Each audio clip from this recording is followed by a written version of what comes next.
लोकसेवक भाऊसाहेब नामदेव पाटील, ग्रामविकास अधिकारी फागणे, सरपंच पती नागराज हिलाल पाटील, लिपिक किरण श्याम पाटील व रोजगार सेवक पितांबर शिवदास पाटील यांनी तक्रारदार यांच्याकडून 4,000 रुपये यांच्या लाचेची मागणी केली होती।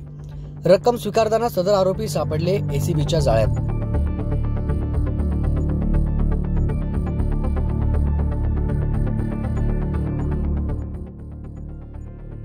गणेश चौधरी धुळ्याचे बीडीओ आहेत। त्यांना या प्रकरणामध्ये चौकशीअंती बोलवले होते।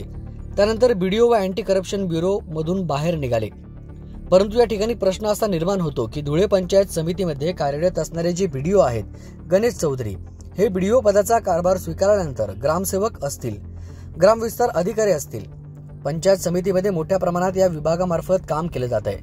पंचायत समितीमार्फत विविध लाभाच्या योजना राबवल्या जातात।